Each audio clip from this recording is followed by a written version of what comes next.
What you're seeing is the live CCTV feed of a scam call center. And right now, this disgusting group of scammers is laughing at someone they just successfully scammed. And later, the only one laughing is going to be me when I tell the entire office of scammers their real names. But before I do, let me first explain how I tracked these scammers down and found all of their personal information. If you've ever tried to get your computer fixed, there's a good chance you've heard of Geek Squad. They're a massive company that fixes pretty much anything computer related, and undoubtedly there's going to be a ton of people looking them up on Google. But scammers have caught on to this, so you won't even get the real website as the first result. Instead, you'll get a bunch of ads for similar looking companies, most of which are scams. But the average person doesn't notice these things. They just want a number they can call to get their problem solved. What they don't know is the people they're calling aren't computer experts, but rather a bunch of scammers from India. But I'll seek these numbers out and purposefully call them, because as a part of the scam, they'll have their victims download remote access software, and I can take advantage of this to reverse the connection and gain access to their computers. So how do I get my Gmail fixed? Because we have to put some securities on your computer system to remove the hackers and the Trojan. Right now, the scammer has connected to me, but I've also connected to him, and I'm watching his computer screen as he attempts to run his scam. It's a Trojan. You can see 12 connections. Do you have 12 computer and laptop with you? He's now opened something called netstat, which is a command that shows network activity to try to convince me that my PC has a Trojan. These connections are completely normal, and him claiming otherwise is a lie. When I first called Frank Williamson, his real name actually being Devesh, I told him I had a problem with accessing Gmail. Now he's saying the cause of the issue is a computer Trojan. The reason for this is pretty simple. He doesn't actually know how to fix anything and can make much more money by simply making things up. A new tab open up in the browser automatically, right? It directs you a new website, and that website has been planted by them only, so that once your IP get connected with them, then they install something on your Windows without any permission. After saying a whole bunch of nothing, the scammer was pretty sure he had convinced me of his fake problem, which is when he started trying to sell me an expensive and bogus support plan. You have to pay for two things. Okay. The driver toolkit and your anti-Trojan security of the web root. The driver toolkit is of the $90. Okay. And your anti-Trojan security of the web root will be approximately near about $129. What he's trying to sell is nothing more than technobabble, and at this point I had wasted enough of his time and decided to confront him. I just want to know why you scam people. That's all I want to know. I guess you make a lot of money, right? We are not. You're not scammers? We are fixing your issue. Yeah, okay. So you're not scammers, and yet you bring up something that is not indicative of Trojans. This computer is a virtual computer. This thing you bring up with your dummy computer system. Yeah. All these things are false.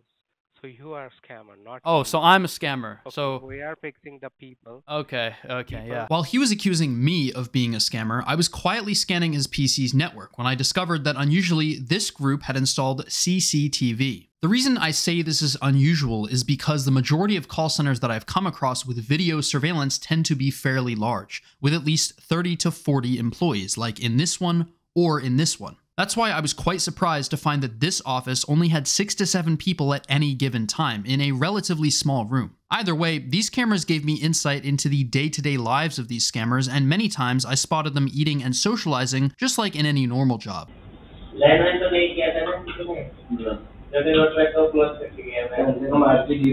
But more importantly, being able to see and hear them meant I could gather some rock-solid evidence of their activities. Let's take a look at the same scammer who previously tried to scam me, now running the exact same script on someone else. Peter Carter was a technician who has okay, and right now it's with me because you have Trojan and virus in your computer. Your Trojan and virus due to which your camera driver has been caught. Since I was actively listening to the call, I decided to intervene before they lost any of their money. Hello? Yeah, hi, is this Robert? Yes. I'm calling you because I believe that you were contacting people from a technical support company. Yes. Yeah, I want to let you know that those people are scammers. Jesus Christ almighty. Yes. What they do is, I don't know exactly how you got your number. I assume you looked up tech support on Google. Is that how you got the number initially that you called? Best Buy, from Geek Squad. Right, so you looked up Geek Squad on Google? Because those guys are not Geek Squad. Thankfully, I was able to successfully warn him, but there were many more people who had previously been scammed before I had a chance to intervene. This was evident from the many pictures I downloaded from the scammers' computers showing payments made via credit card and check for some pretty hefty amounts. Anywhere from $55 to $1,200 or even $1,500 had been paid for nothing. One picture I found that really highlights how disgusting these scammers really are is this one, where they force an elderly looking man to hold up a check, just more proof these scammers don't have even an ounce of remorse. Regardless of age, they don't care. That's why I wanted to identify not just the heartless scammers in India, but also the people facilitating the laundering of money. Because processing checks internationally is far more difficult and could arouse suspicion, the scammers will instead have their victims make them payable to shell companies in the United States. There were many such companies involved in this scheme, and I've blurred their names because I've reported all of them to US federal authorities where they're actively being investigated. I can't show you their names, but what I can show you is a phone call with the owners of one of these companies. Rather than keeping my own team, I outsource the team. You outsource it. So there is different companies. I won't bore you with the rest of the call, but her claim that she outsources is true to the extent that all the people she works with are scammers. A Google search reveals that her company was involved with another type of scam, the Roku support scam, proven by this review from 3 years ago. But remarkably, the group I'm investigating were stupid enough to not just use US companies, but the real Indian ones to process credit cards. There were 2 directors who ran the main business, Geek Care Online, and these were Jagpal and Praful. But it would be Praful who, according to his own LinkedIn page, was the boss and founder of this company, and could often be spotted at his desk on the CCTV. Praful ran 2 other companies, Hootzilla Trip Private Limited, which would also be used to take credit cards, and strangely, HVP Pharmaceuticals. You'd have good reason to wonder why the boss of a scam call center would also run a pharmaceutical company, which leads us to someone named Sarika. She is also a director of this pharmaceutical business, and according to her LinkedIn profile, actually worked in the pharmaceutical industry in the past, which is why it was quite a surprise to see her in the same office where the scamming was taking place. As it turns out, it would be a file on her computer that would answer all of my questions. This file was of her Indian identity card, also known as an Aadhaar card, and it clearly showed that she wasn't just Praful's associate, but his wife. She actually had a much bigger role in managing the call center's operations, and it would be the access I had to her computer that would clear up quite a few things I didn't previously know. Firstly, when any of the agents would successfully scam someone, they would fill out a Google form with information about the victim's name, email address, mode of payment, and amount scammed. Sarika had access to the responses of this form as a spreadsheet, and it gave me a much deeper look into the number of people and amount of money they had managed to defraud. These scammers had managed to scam a little over 1,500 people, and had made a whopping $569,000 in the span of only 15 months, which are actually very impressive numbers for a center of their size. Sarika was also in charge of managing the Google AdWords account, which was very interesting to me because AdWords is a service that allows people to pay for an advertisement for their website to show up at the top of Google. We can see that this specific AdWords campaign is targeting the term Geek Squad. In the past month, the ad has been shown to around 9,000 people, and the majority of these people, not surprisingly, are 65 or older. Every month, they will pay anywhere from $2,800 to $9,000, and this may seem like a lot of money just for advertising, but a better way to frame it is the return on investment. Since they have generated $569,000 in revenue in only 15 months, this means that they will make approximately $38,000 per month. By taking this figure and subtracting the average advertising cost, then dividing by the advertising cost, and finally multiplying by 100, we get a quite substantial 645% return. These types of returns are really only possible if you're running a scam operation, but also if you're scamming the very people who work for you. Sarika sent all the employees this email stating the incentive plan for the month of August 2023. For every $500 they scam, they will get 250 rupees. A currency conversion shows that 250 rupees is only equivalent to $3, which means the employees will make less than 1% of what they're stealing. And this is fairly typical behavior. The bosses will take 99% of whatever the workers make, leaving them with pretty much nothing. And all of this gave me a pretty good look into the scammer's finances, but there was still a question lingering in the back of my mind. Where were the scammers actually located? This may seem easy to answer, but it turned out to be quite a bit more complicated than I initially expected. The first thing I did was look at the addresses the Indian-based companies were registered to, but immediately there were inconsistencies. The IP address of the scammers indicated Noida, while the business address indicated Faridabad. Noida and Faridabad are relatively close to each other and are both located in what is called the Delhi New Capital region, but are distinctly different cities. And even if we ignore this, a quick survey of Google Street View shows that none of the buildings in Surya-Nagar are any taller than 2 or 3 stories high. This is in stark contrast to the scammer's office, which appears to be reasonably elevated based on a window that is occasionally made visible. This was pretty much a dead end, so I decided to take a look at their computers, but this didn't prove very helpful either. None of the files on any of the PCs had any mention of what building they might be in, and even worse, none of the computers had wireless cards. Normally, getting the location would be as simple as getting the names and signal strengths of the surrounding Wi-Fi networks and using public databases to triangulate their position. But because there was no Wi-Fi capability, this was rendered impossible.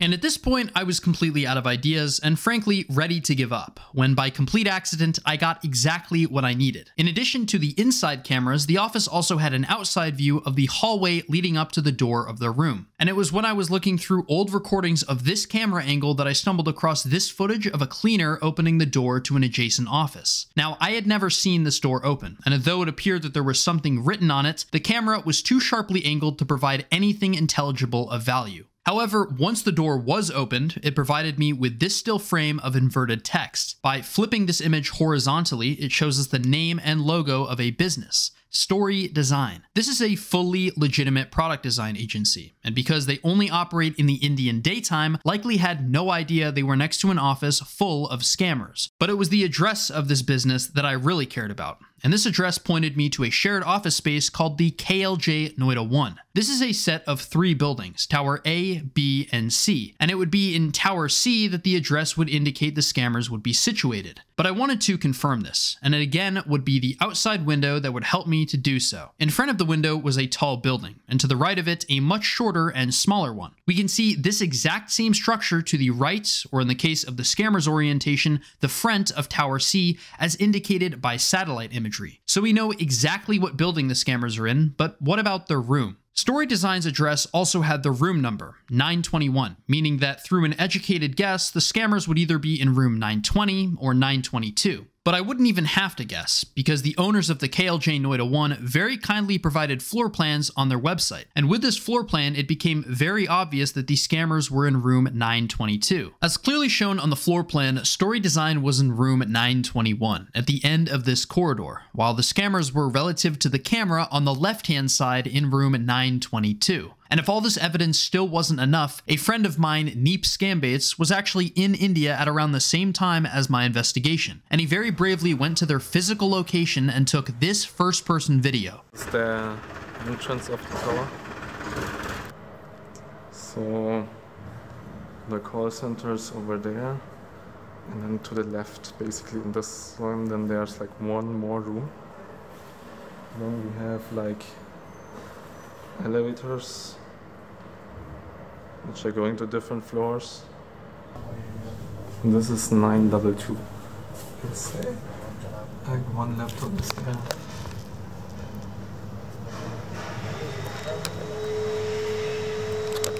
Otherwise it's quite empty. So hello. So it's, I guess it's this one, because like nobody's there. Like then yeah, probably it's this one. So here's like more, but like this is not the one, I guess. Like proper offices. Like I send my friend if it's the right location, you know. I just tell him, you know, this looks like the one. Maybe it's the one. But can I, like I'll click a picture of that so that he knows like. I think they work in night. Yeah, probably, yeah. Yeah, they are not available right now. Yeah.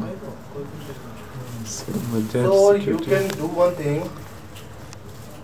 You can contact someone. Do you have any contact number? Contact details? From them, not, no. No? No contact number. They work in dark mode, no? Like they will not give any contact number. Again, huge shout out to my friend Neep for physically going to their building, and my friend Nanobator for helping out with the investigation. And at this point, I had gathered pretty much all the evidence I needed. I had their exact location, the names of the bosses and the employees, the money mules they would use to launder money, and their companies that were based in India. Instead of idly observing them, it was now time to engage in sabotage. The first thing I did was send a lengthy email to past victims letting them know that they had been scammed and what steps they needed to take to get their money back. And although I didn't get many responses because most people simply don't check their email, there was one response in particular that definitely stood out to me. The reply was from a lady in her 70s who explained that she was going through a difficult time due to her husband passing away, which made it easier for the scammers to take advantage of her. Thankfully, because of my email, she was able to contact her bank, make a dispute, and get her money back. And although there was ultimately a happy ending, it still angered me to hear that they were taking advantage of somebody in such a vulnerable position. But it also made me realize that it wasn't enough to try to save people from scams that had already happened. I needed a way to effectively stop them from occurring in the first place. And in this case, I decided that the most effective thing to do was a call flooding attack. This involves sending dozens of automated phone calls every single second directly to the scammer's phone system, which will overload all their available phone lines and make it impossible for anyone else to reach them. As long as I'm flooding them, every time the scammers pick up the phone, instead of being greeted with a real person, they'll instead have their ears blasted with an extremely loud screaming noise that will not only annoy them, but hopefully make them reconsider their life choices. 1, 2, 3. It started.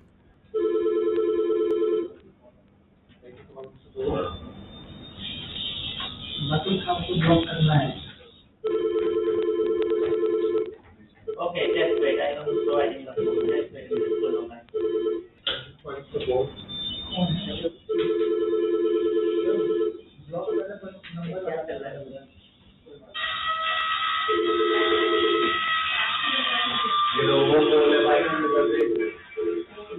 I would continue to flood them for quite a while, but at some point the scammers realized that trying to fight the flooding was completely useless, so they just turned off their phone number and instead focused on people who they were already in a call with. But I wasn't going to let the scammers get off that easily, so I started to boot offline their internet connection, which not only disconnected their phone calls, but also the remote sessions they had established with their victims.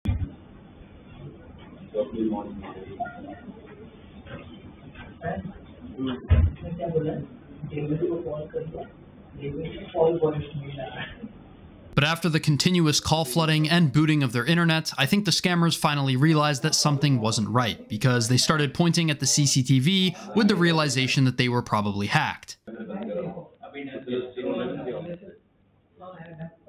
And the next day, unsurprisingly, they disconnected all of their cameras and never reconnected them. But the scammers forgot about one critical thing: their computers. And since I had pretty much done everything I could do, I decided it was finally time to confront these scammers by telling them their real names and all their information.